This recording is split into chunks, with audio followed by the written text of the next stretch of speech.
दोस्तों रेलवे का एग्ज़ाम हो और साइंस का वेटेज ना हो ऐसा हो नहीं सकता। यानी कि रेलवे में साइंस के क्वेश्चन काफ़ी भर भर के पूछे जा रहे हैं।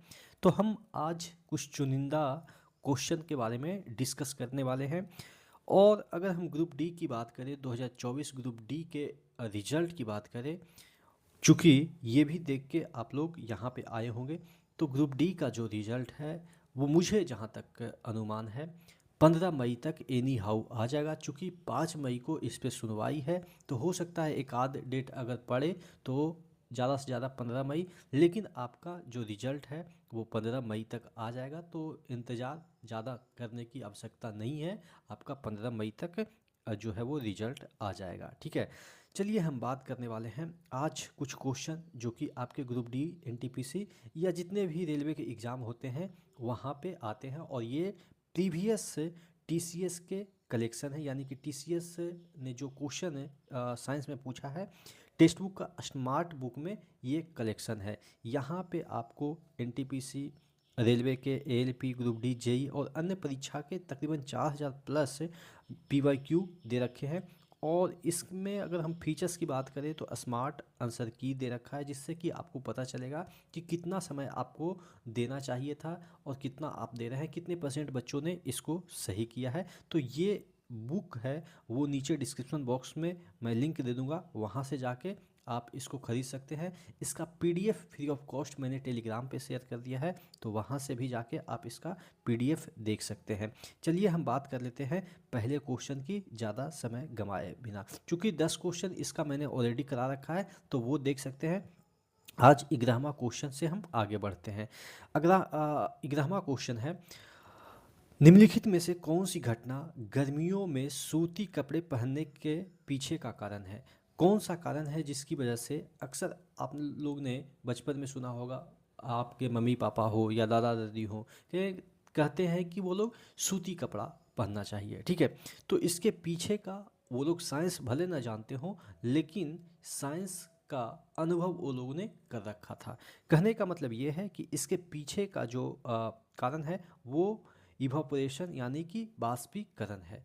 देखिए, अगर आप सूती कपड़ा पहनते हैं तो वो जो आपके अंदर से निकलने वाले स्वेट है यानी कि पसीना है, उसको सोख लेता है। और वो सोखने के बाद वहाँ से इवापोरेट कर देता है, यानी कि बाष्पीकरण हो जाता है, जिससे कि आपको ठंडा महसूस होता है। इसीलिए आपको गर्मी में सूती कपड़ा पहनने की सलाह दी जाती है। इसके स्मार्ट आंसर की बात करें तो इसका आंसर 11 का डी है, जिसमें कि बच्चों को 16 सेकंड लगा है। 64% जो बच्चे हैं इसका जो आंसर है वो सही दिए हैं, और 19% जो लोग हैं इसको स्किप किए हैं। इसका मतलब ये है कि बाकी जो बच्चे थे उन्होंने इसका आंसर रॉन्ग दिया है। तो इस तरीके से आपको ये समझ में आएगा कि इसमें आपको कितना समय लगना चाहिए और कौन से जोन में आप बिलोंग करते हैं, सही परसेंटेज वाले में या गलत परसेंटेज वाले में या स्किप करने वाले में। इसका डिटेल आंसर भी आप देख सकते हैं, यहाँ पे दे रखा है। ठीक है, डिटेल में समझाया गया है। चलिए 12वां क्वेश्चन देख लेते हैं। पदार्थ की किस अवस्था में कणों की गतिज ऊर्जा सबसे अधिक होती है? देखिए, आपको पता है कि अवस्था कितने हैं पदार्थ के? एक है ठोस, एक है प्लाज्मा, एक है लिक्विड और एक है गैस। ठीक है, ये दोनों मिला के फ्लूइड कहलाते हैं, ये दोनों मिला के फ्लूइड कहलाते हैं। ये चार अवस्था है। हालांकि बचपन में आप लोगों ने तीन पढ़ा होगा, लेकिन जैसे जैसे आप हायर एजुकेशन की ओर बढ़ते हैं तो फोर्थ स्टेज भी आप लोग पढ़ना चालू कर देते हैं। 9th-10th में मुझे लग रहा है कि आ जाता है फोर्थ स्टेज पढ़ने का, जो है वो टेक्स्ट बुक में। ठीक है, तो ये जो चार अवस्था है उसमें सबसे ज़्यादा कणों का गतिज ऊर्जा किस में होती है? देखिए, अगर ठोस की हम बात करें तो इसके जो कण हैं वो पास पास होते हैं, एक दूसरे को अट्रैक्ट करते हैं, जिससे कि इसका जो कण है उसमें गतिज ऊर्जा लगभग नगण्य होती है, जब तक आप इसको गर्म ना कर दें। ठीक है, गर्म करेंगे तो वो पिघलना चालू हो जाएगा, तब जाके इसके जो कण है उसमें गतिज ऊर्जा आती है। उसके बाद होता है प्लाज्मा की गति ऊर्जा ज़्यादा। प्लाज्मा की, ये ठोस हो गया। प्लाज्मा में थोड़ा सा इसके जो कण है वो थोड़ा दूर दूर होते हैं। ये फ्लूइड्स यानी कि पानी से, या आप कह सकते हैं कि जो लिक्विड है उससे थोड़ा सा गाढ़ा होता है। बात समझ में आ रही? उससे थोड़ा सा गाढ़ा होता है। जैसे अगर सपोज किसी मेटल को आप पिघलाते हैं तो कितना गाढ़ा होता है? वो क्या पानी जैसा होता है? नहीं, वो थोड़ा सा गाढ़ा होता है। तो वो एक प्रकार के प्लाज्मा स्टेट में है। तो इसकी गतिज ऊर्जा कणों की थोड़ा सा ज़्यादा होती है ये ठोस से। उसके बाद आ जाता है आपके लिक्विड की। लिक्विड यानी कि वाटर या तेल हम कह सकते हैं, या दूध कह सकते हैं, ये सब लिक्विड है। और इसके बीच के जो कण है, यानी कि जो इसके अंदर जो कण मौजूद होते हैं, उसके बीच गति ऊर्जा इससे ज़्यादा होता है। उसके बाद गैस के जो गतिज ऊर्जा है वो सबसे ज़्यादा होती है। ठीक है, तो यानी कि इसका आंसर जो होगा वो क्या होगा? इसका आंसर आपका, एक मिनट मैं आपको दिखा दूँ स्क्रीन पे। इसका आंसर सबसे ज़्यादा गतिज ऊर्जा किसकी है? गैस की है। चलिए अगला क्वेश्चन की ओर बढ़ते हैं। 13वां क्वेश्चन है, ठोस और गैस के कणों में प्राथमिक अंतर क्या है?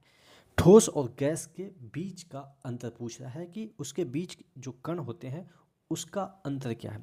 ठोस के कण, देखिएगा, ठोस के कण गैसों के जो कण है की तुलना में अधिक स्वतंत्र होते हैं, ये गलत हो जाएगा।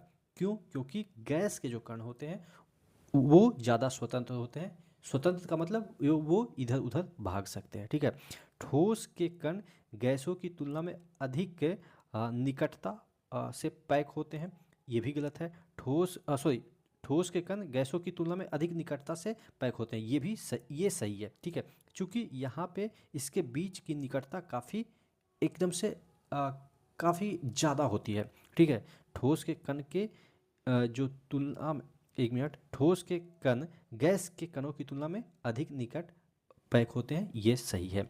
ठीक है, अगला ऑप्शन भी देख लेते हैं। ठोस के कण गैस की तुलना में अधिक ऊर्जा होती है, यानी कि ठोस के जो कण है उसमें गतिज ऊर्जा ज़्यादा होती है, ऐसा नहीं है। ठीक है, अगला ऑप्शन देख लेते हैं। ठोस कण गैस की तुलना में विभिन्न तत्वों से बने होते हैं, ऐसा भी नहीं है, क्योंकि एक ही तत्व के ठोस बने रहते हैं। तो आशा करते हैं चीज़ें समझ में आई होगी ये वाला क्वेश्चन। 14वां क्वेश्चन देख लेते हैं।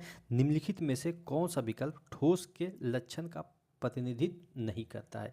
यानी कि कहने का मतलब ये है कि इन चार में से कौन सा ऑप्शन जो है वो ठोस के प्रॉपर्टी को नहीं शो करता है। पहला क्वेश्चन, ठोसों में नगण्य संपीड़नता होती है। कहने का मतलब ये है कि इसको नहीं दबा सकते हैं। नगण्य का मतलब नहीं दबा सकते हैं, यानी कि ये संपीड़न नहीं होगा, ये कंप्रेस नहीं होगा, तो ये सही है। लेकिन पूछ क्या रहा है? नहीं है। ठीक है, तो ये सही है, तो ये आंसर आपका नहीं होगा। आंसर क्या होगा? देखिए, ठोसों का एक निश्चित आकार होता है, ये भी सही है, तो इसका भी आंसर ये नहीं होगा। इस क्वेश्चन का आंसर ये नहीं होगा, ये भी नहीं होगा, ये भी नहीं होगा। ठोसों का आयतन निश्चित होता है, ये भी सही है, क्योंकि आयतन यानी कि जो वॉल्यूम है वो एकदम से फिक्स होता है, ऐसा नहीं है कि कहीं और रखेंगे तो उसका जो आयतन है वो बदल जाएगा। ठोसों की सीमाएं अस्पष्ट होती है, ये गलत है, यानी कि ये आंसर हो जाएगा। देखिए ध्यान रखिएगा, ये सब जो कंफ्यूजिंग टर्म है, नहीं है, ये आपको फंसाता है, यही आपको एग्जाम में ब्लंडर करवाता है। तो ये आपका आंसर हो जाएगा, जो कि ठोस की सीमाएं अस्पष्ट होती है, यानी कि एक फिक्स होती है। इस तरह के कोई बॉडी है तो ये इसी तरह की बॉडी रहेगी, ऐसा नहीं है कि कहीं और रखिएगा तो ये इस तरीके की बॉडी हो जाएगी। ठीक है, तो यानी कि इसकी सीमाएं स्पष्ट होती है, लेकिन यहाँ पे वर्ड दे रखा है अस्पष्ट। तो एग्ज़ाम में चीज़ों को अच्छे तरीके से पढ़िएगा, तभी जाके क्लियर होगा, नहीं तो आपसे ब्लंडर हो सकती है। लास्ट क्वेश्चन देख लेते हैं। निम्नलिखित में से किस घटना में ठोस अवस्था द्रव अवस्था में बदले बिना सीधे गैस अवस्था में परिवर्तित हो जाती है? यानी कि जो ठोस है वो डायरेक्ट आपके गैस में बदल जाती है, लिक्विड में नहीं बदलती है। तो ये जो प्रक्रिया है वो उधर्पातन कहलाता है, यानी कि सब्लिमेशन कहलाता है। बात समझ में आई? और जो गैस है वो अगर ठोस में बदल जाती है लिक्विड के बिना, तो वो निक्षेपण कहलाती है, यानी कि डिपोजिशन कहलाती है। ठीक है, बात समझ में आ गई? आशा करते हैं चीज़ें समझ में आई होगी। नेक्स्ट वीडियो मिलते हैं, तब तक के लिए जय हिंद।